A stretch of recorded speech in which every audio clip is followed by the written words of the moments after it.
Yun no. Sa mapagpalang araw po sa atin lahat, no? Mga mahal na viewers, syempre sa mga ka-business natin, mga kapapi. Yan, napakainit ang panahon. Ano po tayo? Mango shake. Yan, minsan lang naman tayo mag-mango shake, no? Kasi masyado rin matamis, pero ano naman to, prutas, mga ka-business, no? Mga pa yung labi ko, ah. Sarap. Medyo ano siya, creamy. So yan mga ka-business, mga kapapi, sa lahat po ng mga viewers natin, ito'y may maikling pahayag lamang po, no? Kasi di ko rin matiis sabihin sa inyo, kasi kahit ako, no? Kasi itong pag-YouTube, no? Parang ano sa akin stress ano siya panglabas ko ng mga ano ba, kung sakali may problema ako, gusto kong sabihin sa inyo. Kasi nga, yun dahil sa mga comment ninyo, sa pagpapayo po, ay doon nakakuha po tayo ng mga idea kung ano bang dapat na gawin. Yun, may mga payo na medyo kahit personal ay nakakaano pa rin po yung payo ninyo, no? Nakakatulong. Kahit na sabihin nating negatibo sa iba, ay ibig sabihin nun, kailangan talaga natin yung tanggapin kasi mga negatibong comment, yung iba dyan ay may concern lang po talaga. So ayun lang po. So ayun na nga, no, tabi ko muna tong shake natin kasi mamaya medyo mahaba-haba na, medyo maunti, maikli itong pag-uusapan natin kasi nga may nais akong i-share sa inyo. Kasi isa ako sa napanghihinaan ng loob at baka hindi na po ako makapag-vlog doon sa business house. At ito yung sasagutin natin kung bakit hindi muna, kasi ay kung bakit ako napanghihinaan ng loob. Kasi nung nakaraan pa po, no, nakaraan pa po, yun, baka hindi nyo po napapansin, hindi na tayo nakapag-vlog rin po doon. Marami na ano, alam kong hindi naman ako masyado hinahanap sa business house, pero kung sakali lang na may maghanap na ito, sa vlog nyo po mapapanood ko, ay mapapanood ninyo, no, mga business, mga papi, yung aking saloobin, ha, saloobin no. Wait lang po. Yan, saloobin ko kasi nasa loob ako ng bahay. So yun na nga po, at yun yung nais kong i-share sa inyo, bakit nga po tayo napanghina ng loob. Kasi nga po ay si Kuya Burnok at si Kuya Bay, no, baka naisip ko na baka galit sa akin so tuwing nagbablog tayo sa ka-business house, no.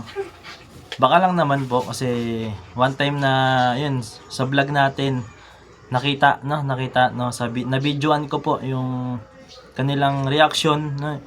Isa sa reaction na yun na parang di ako pinansin, at yun parang may sinabi sila nung nagkwentuhan. Kumbaga, alam niyo po ba yung ano, yung pag nagbubulungan tapos pakiramdam mo ikaw yung pinag-uusapan. Yan. May papakita ko naman po yung video, yung isa sa mga video. Kasi noon pa naman, no, si Kuya Bay noon, kung pasensya na po mga ka-business, mga papi, kasi ayun yung pakiramdam kay Kuya Bay noon no.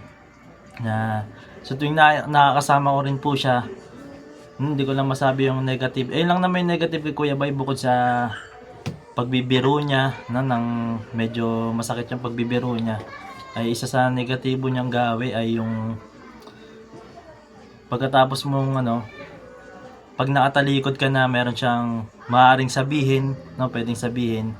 Kasi madalas ko rin naman nakakasama si Kuya Bay, pag may nakausap siya, pag talikod, pag umalis na, yan, bobo mo kasi, may mga ganun. Kaya pairamdam ko na mga business, pasensya na po, no, sa pairamdam ko. Siguro dahil nga ako isip bata pa, no, o baka madamdamin ako, balit sibuyas. Pero kung kayo naman po yung lalagay sa sitwasyon ko, kung sakali magkaroon kayo ng ganun, no, parang kitang kita mo sa harapan mo na yun, nag-uusap sila, parang ikaw yung pinagbubulungan, yun, dahil nga siguro merong tampo o galit sa akin. Ayun, gusto kong alamin dito, no, mga business, mga papi. At kasi ngayon, umalis na rin si Kuya Bay, no? Ingat ka dyan, Kuya Bay, sa pag-uwi nyo ng province. At yun, papakita ko po yung video. Yan, kung sakaling mapansin po ninyo, no? Ayan po. Ano po tayo sa business house? Alright, let's go. Ngayon lang nagloko yun. Uy, gabi si Pag oh.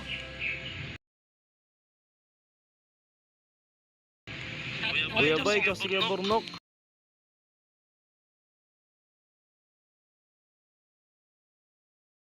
So yun po, yun lang naman po yung nakuhaan ko, no? Pero baka may mag-isip dyan na baka yun lang naman, no? Para sa akin kasi na iba kasi yun sa personal, no? Makita mong ganun na parang nag-uusap na pinagbubulungan ka pa. Tapos parang hindi ako napansin ni Kuya Burnok, parang wala lang ako doon. Sa akin okay lang naman talaga, pero gusto ko ring alamin, no? Baka may galit lang sila kasi yun nga, nararamdaman ko rin po kasi yun, no? Minsan lang. Ayun po yung vlog na hindi ko na po tinutok sa kanila kasi nga baka merong pinag-uusapan sila about sa atin. Siyempre para sa akin, bakit ganun, no? Bakit ganun kailangan pa yung ganun na makita ko harap-harapan? Kung no, para sa iba rin to, no, sa mga na isa rin sa mga payo ko bilang alam mo pioneer eh, no? Huwag nyo sana ipakita na meron kayong ganun na pagkakataon na magbubulungan kayo, parang pinag-uusapan yung isang tao. Iba-iba po yung pairamdam nun, no? Kasi feeling ko galit sila sa akin. Parang ganun lang naman. Pero kung mali ako, yun, sana sabihin nyo rin sa akin. At yun, salamat sa paikinig ninyo. Yun lang naman yung maikli kong sa loobin kung bakit nga po napanghihinaan na parang kasi ako yung nahihirapan sa sarili ko, no? Baka galit sila sa akin na ba't ako magpapanggap na yun nga, naikitawa sa kanila. Parang mahirap sa sitwasyon na ganun. Kaya siguro mas pinili ko na lang na hindi mo na ako mag-vlog talaga doon sa ka-business house. At yun lang naman po. Yun. Pasensya sa masasaling ko ng damdamin. At pasensya po sa inyo lahat mga ka-business, mga kapapi. Yun lang naman po. Nais kong i-share sa inyo. Baka bihira na lang po tayo mag-upload sakaling merong kaganapan. At yun, baka rin po tayo, no? Mag-focus na rin tayo sa kung meron tayong pasukan na work kasi kompleto naman na po yung requirements ko mga ka-business, mga kapapi. At yun, humingi din po ako ng payo sa inyo kung ano yung pwede nyong ibilin sa akin na mga ka-business, mga kapapi. Naglalambing din po ako sa inyo. At humingi po ako ng pasensya sa masasaling ko po ng damdamin. Yun. Birabanat lang po at syempre never say goodbye pa rin po. I love you all!